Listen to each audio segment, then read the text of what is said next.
Hey, what's up? I am gonna do a Logic breakdown of my first song, Roll Like Thunder. It's been streamed over 2 million times on Spotify, which is astounding to me, just based on how simple and how little I knew about Logic or music production or recording arts or anything like that. I wanted to do a breakdown just to kind of showcase the hilarity of how simple it is, and also maybe just motivate you and inspire you to make what you want to make, even though you might not feel like you're a professional in a particular field or a particular software, which is how I feel right now doing this video. I've never done anything like this, so I'm screen recording for the first time, and I know that's not very impressive, but it was a whole ordeal to figure out. So I opened up the session for the first time in years, and I'm kind of laughing at how wild it is that this is a semi-successful tune that, you know, some people have enjoyed. It just goes to show you that, like, there's something special about the soul of a song, and sometimes, I think oftentimes, people don't give a shit if it's high quality production or not. Okay, so let's jump into this thing because it's very interesting. So you right away, you'll notice that there are just minimal tracks, and it's all audio. There's no MIDI in here. I don't even think I had a MIDI controller when I recorded this. I recorded this song in my bedroom with a little Focusrite 2i2 and this Beta 87, which is a sweet live microphone, but I just didn't have, I had an acoustic guitar and that was it. So let's jump into this. I knew so little that I think all of these channels are just Logic presets. So this natural strum channel, let's just single it out for a second and listen to this. If I'm not mistaken, this may be the only fade in the whole song. I didn't realize I knew how to do the fades. As you can hear, okay, so it's at -2. I mean, it's metering. I don't even know how this is metering, so let's just look at it really quick. And I like to do the multimeter here. And one thing that I always like to pay attention to is this RMS here.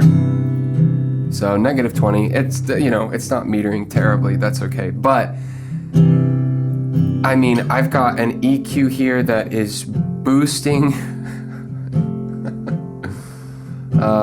a compressor that is kind of barely touching anything. It looks like I did 1 dB of gain in this compressor, and then, you know, I'm just touching it with a ratio of 2.0. But obviously this is messy guitar. You can kind of hear, especially at the end back here, it's like, yeah, it's just like super messy. And I never learned how to play with a pick, so I was just strumming with my fingers, and you can kind of hear those thuds. Okay, so one element that I actually am proud of and I've used a couple times is this ambient current. So it's just a super long reverb. I think there's some delay in there, let's look. So yeah, just the Space Designer with this crazy long reverb, 17 seconds. And again, this was just a preset. But it ended up adding kind of a space to the song that I think was really important. And I mean, as you can see, this thing is completely unorganized, even though there's literally 5 things here. But the ambient current was really cool, and that came in handy for some elements to kind of add power and add dynamic range to the song. The next thing I want to discuss or just show you is this monster vocal. So I wanted a bass guitar in the song, but I didn't have a bass guitar. So what I did is I took a acoustic guitar and put this sort of, it's called a monster vocal. It's another preset on Logic that basically is just an octave pedal essentially.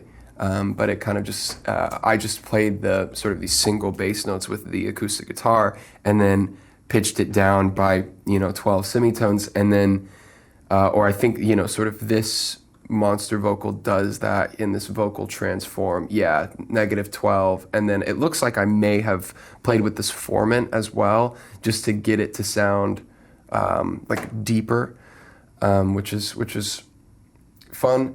But yeah, just really made it work. The lead vocal, let's look at the lead. I'm really not proud of this vocal, which is okay, but. So like thunder. So this reverb that I use is just atrocious. You actually can find some nice reverb sounds with this platinum verb, and I have before, but this is just disgusting in my opinion. And leak like fire. All that noise kind of in here. You just hear all of this, I didn't know. I just didn't know. And so then we've kind of got this low harmony and this second harmony is what I called it. So like thunder. Just go ahead and leave the breaths in there. So as you can see, no fade-ins, nothing like that. It was just, it was just in there. Okay, so those are the low harmonies, second harmony, and the lead. And that is the entire song.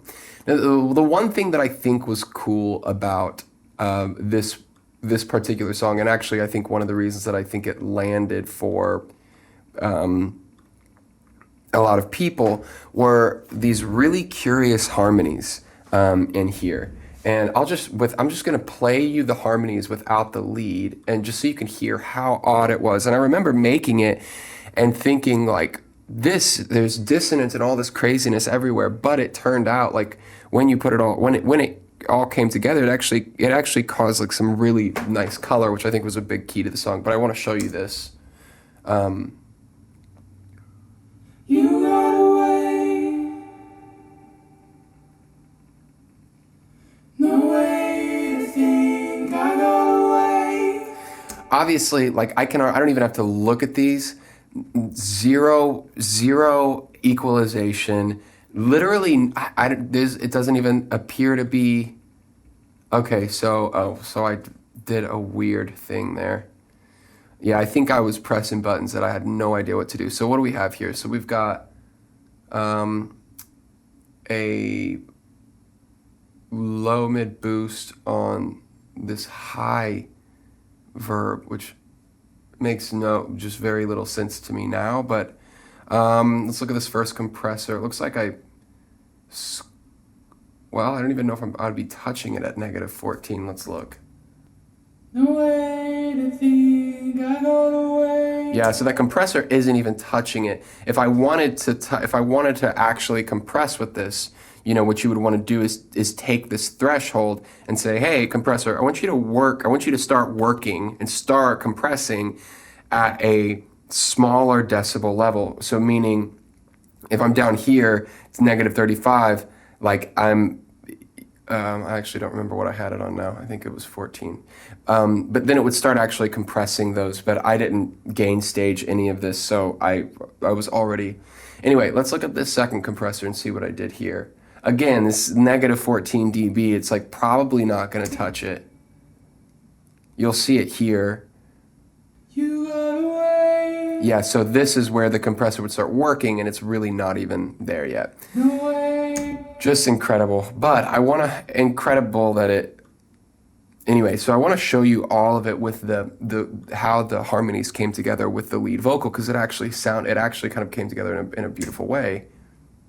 You got away.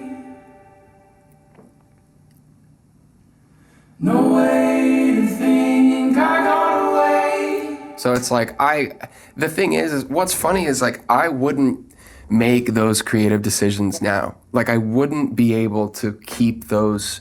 I wouldn't be able to keep those I wouldn't be able to keep those harmonies in a song that I did now unless it really. I mean, in my opinion, this mix is just trash, and yet it's done so well, and all together. You got away.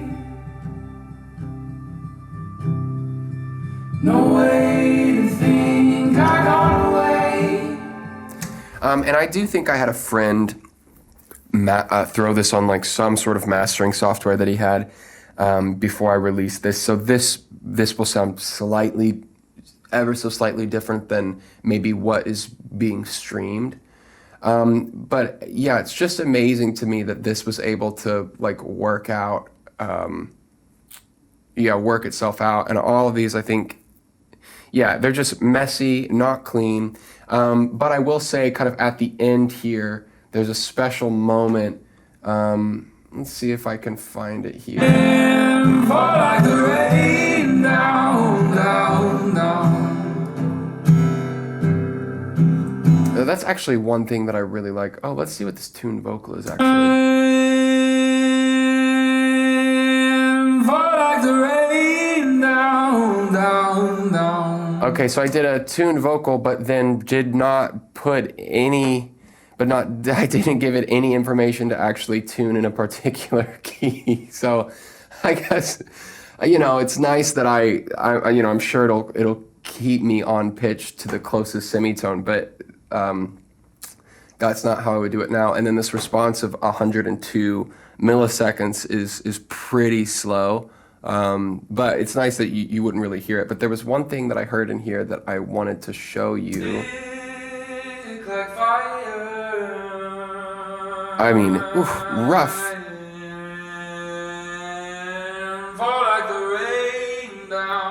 Something weird is going on here anyway. Oh, this chorus. Yeah, we're all insane. A mega wide chorus with 100% intensity is inappropriate.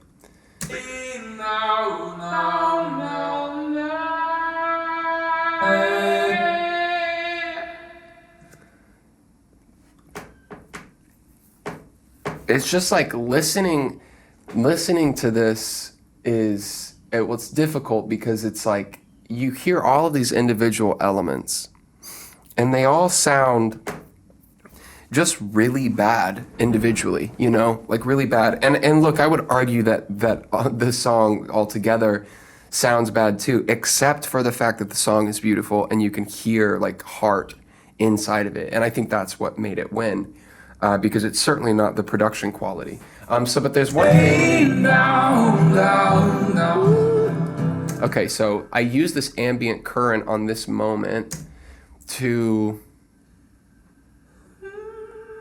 So it was guitars earlier, and then I kind of use it for my voice.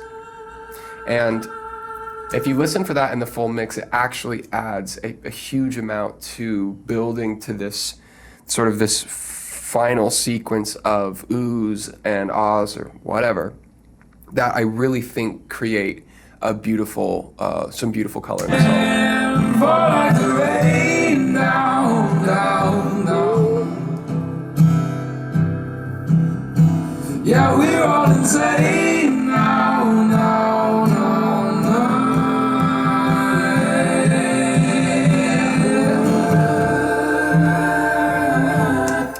I will say the creative choice to bring in these oohs on this second beat before the one on 98 where the bass comes in kind of ramps things up in this way that I think is really pretty.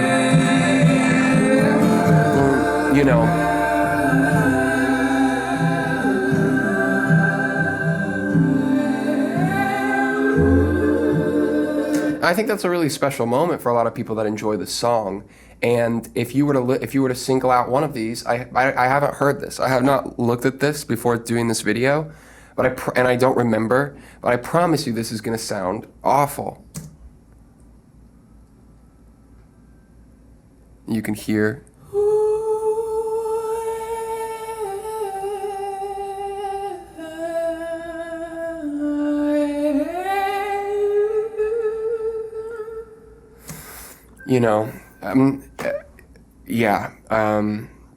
Really wild. Okay, so the only other thing that I want to mention is in the second verse. Okay, so this was a cool moment where I kind of stacked these harmonies, and I think it was a really good idea because I think any kind of nuance that you could bring to this song would be a good idea because it's so simple. But If I remember correctly, I recorded them at the same time, and then as you can see, I actually just manually slid these back, but it actually sounded really nice.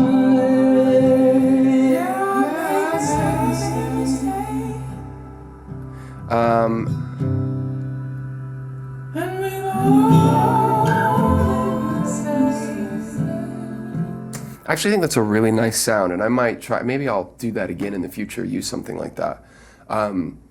Because my natural instinct, if I'm gonna do harmonies, is to keep it like super, super tight now, you know, like that's what I would do. But that actually kind of gives it this really interesting delay, because it's not a delay, but it's like this sort of like harmonic, you know, harmony delay, which is really cool. And I mean, honestly, that seems to be there seems to be nothing else to even look at in this song, which is wild. I mean, it's a mess. It looks like I've got a lead here and down here. Really, really wild. So that is the entire Roll Like Thunder project. I don't think there's anything special happening in any of this. Yeah, this is all just built-in stock, like presets and stuff, which I really don't enjoy. I don't use any of those anymore, because I think as you get better at music production and doing these things, hopefully you like get a better idea of how to build things out for yourself. But this song continues to have the largest audience and the most viewers and listeners than anything I've ever put out. And I wanted to make this video, one, because I wanted to showcase some really funny mistakes. And also, like I said in the beginning, I just wanted to inspire like any creatives out there that feel like they have something that they want to create, which was definitely this for me. You know, like I didn't know what I was doing. I just got this little interface and this microphone, and I had a laptop, and I had an acoustic guitar. And I was like, okay, well, I don't even play the acoustic guitar, but I'm gonna try. I'm gonna do something. And the song came out, and I wanted to record it. And even though I didn't know what in the shit I was doing, I made it happen.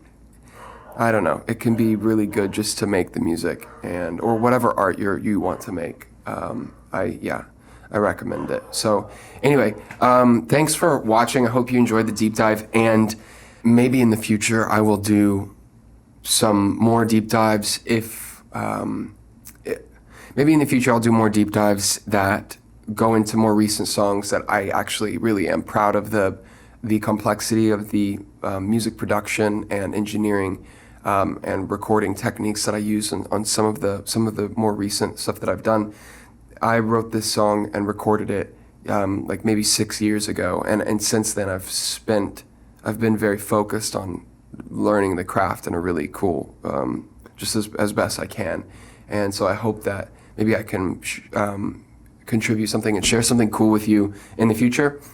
But for now, I just wanted to say, this shit isn't good, and it's still really good. And so if you have something that is really good, don't let something stop you from making that. Okay, love you, bye.